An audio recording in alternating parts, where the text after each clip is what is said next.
Yo, what is up? What is up mga kapulido? Genrex Motor Parts. Upgrade ng bawat sasakyan. Reset for today. Taga saan ka, sir? Taga Victoria, Tarlac. Ayan. FI ulit. Shoutout kay sir na may-ari. Ayan. Ang schedule natin for today is reset ng 3 months karga.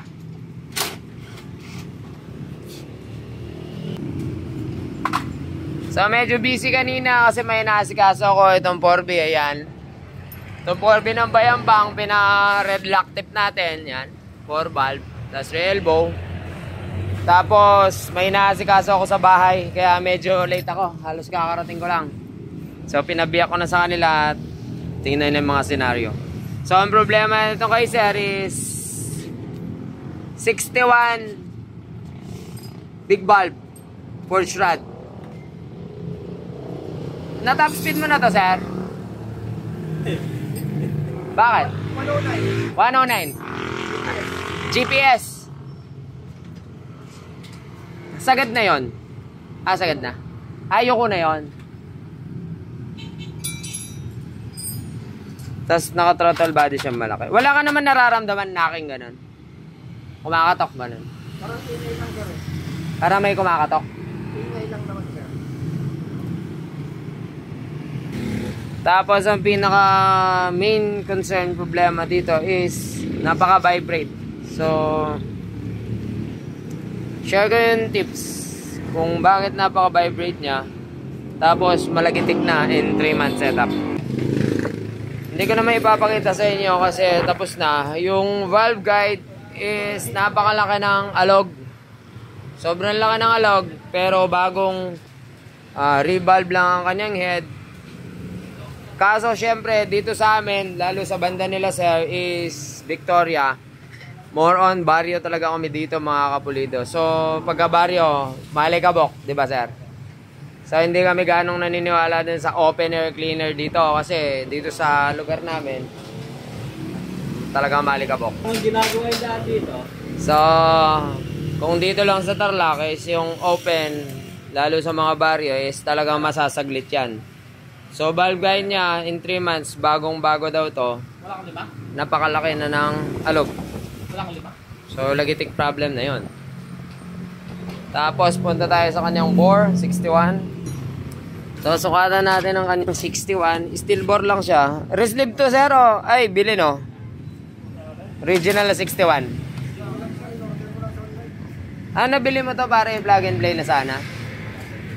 So sukatan natin ring ng kanyang 61. So ayan, ito yung second ring. Napakalaki na ng siwang. So hindi uubra sa amin ng matibay na block, matibay na ring. Pag sa amin malikabok, walang matibay sa alikabok. Ito yung first ring. So napakaluwag na in 3 months. LHK to. Lumuwag. So wala kami nito, siguro to follow. Tapos yung valve guide, special ang valve guide ng entry na big valve. Order na lang muna siya.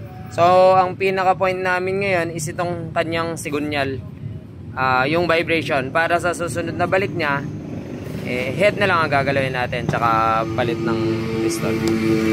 Isa pa, sobrang linya, kaya mainit ang makina. Mapapansin nyo may mga signs.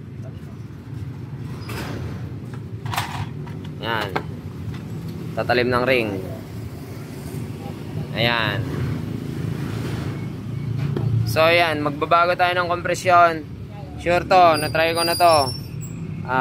Mag-over compression to.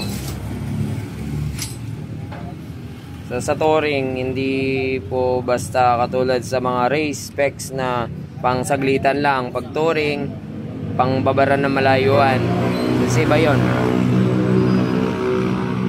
So sa balancing tayo mga kapulido. Yung sa vibration, ipapa-explain ko sa inyo. Na-request lang to. Kuhanan daw natin ng static tong chamber volume tong stocked na big valve na. Ano size na to, sir? 25-30. Kung papasok ba siya dun sa 61 full dome. Dudamat mo na lang. Dudamat mo. Idol na kasi Kyohe. Idol mo si Kyohe? 59.3 na lang daw niya eh.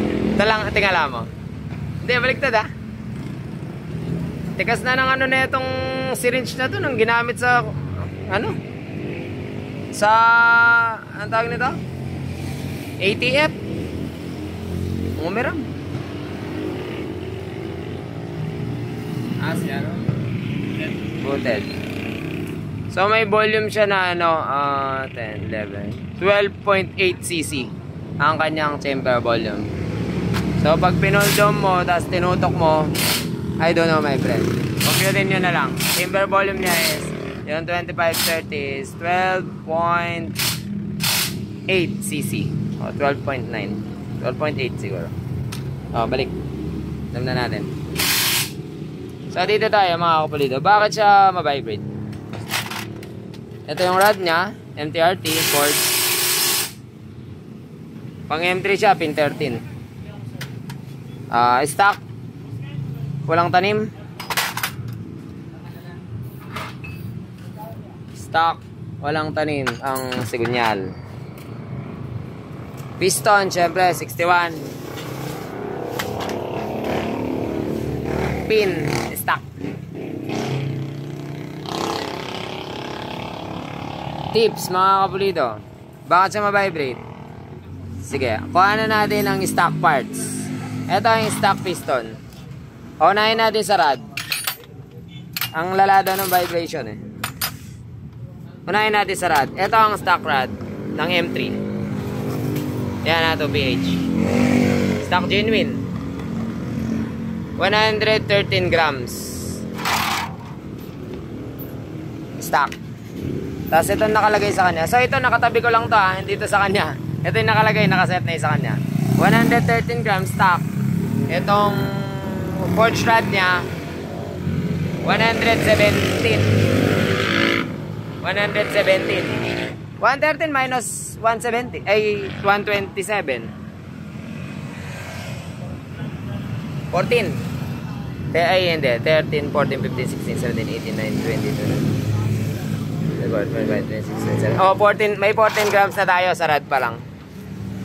Mahina ako sa math mga kapalido. I'm so sorry my friends.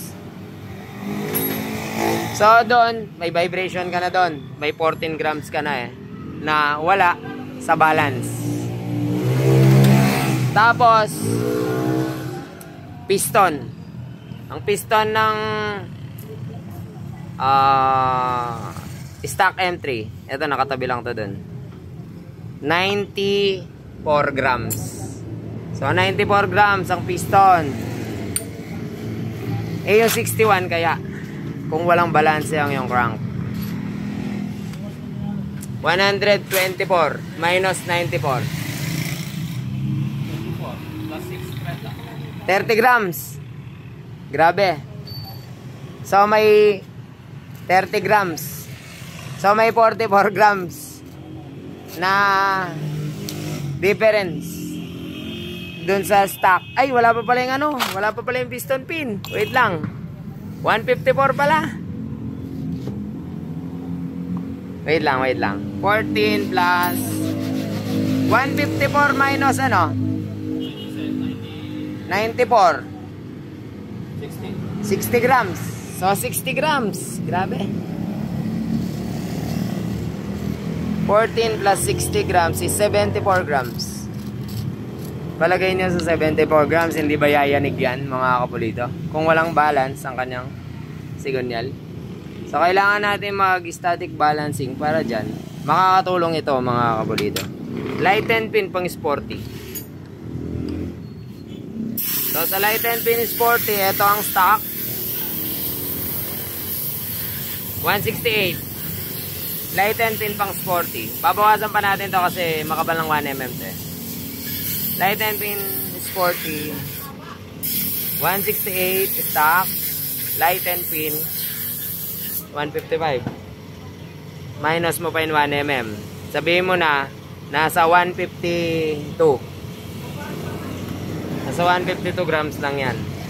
So dun sa 168 over 152 is meron na tayong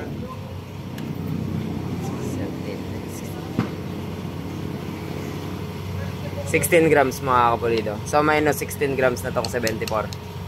Nakabawas na tayo sa yanig. So yun lang yung aking may share na tips mga kapulido dito sa video to.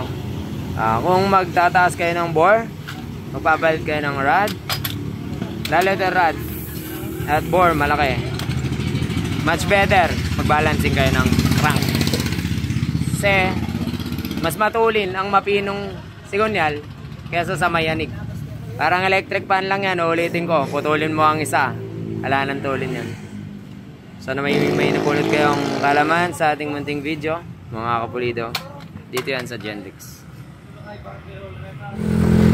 Alright, sub bait sa ating 61BB. Ayan, napakapino. Lagatik, syempre meron pa rin kasi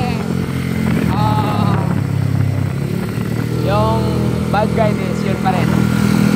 So magpo-over schedule na lang ulit para sa bad guide. Order pa yan. Tsaka piston ring.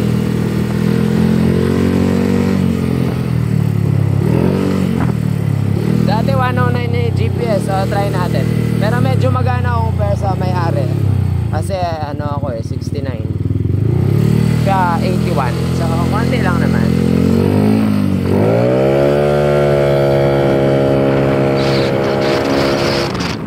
GPS natin mga kapatid. Yan, so let's go. Ang problema is naglilimit pala siya mga kapulido. So tara. So kulang ang makukuha natin top speed kasi naglilimit eh. So pakinggan nyo naman.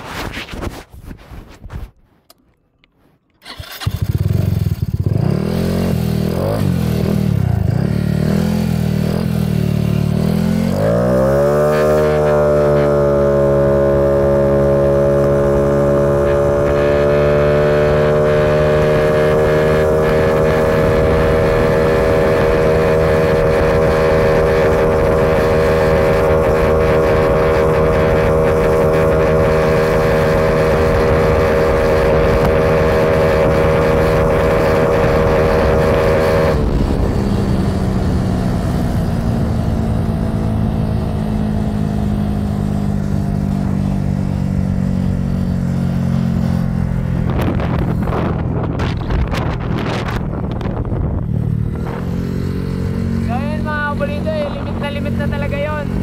Alright, 125.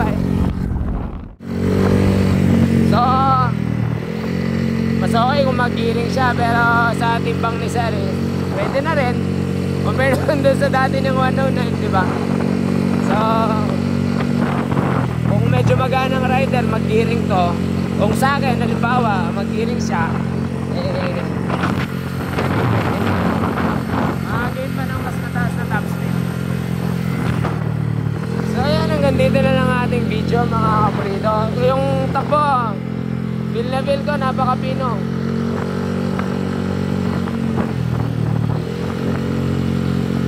Salamat sa manonood mga kapulido. Hanggang sa muli natin pagkikita. Paalam.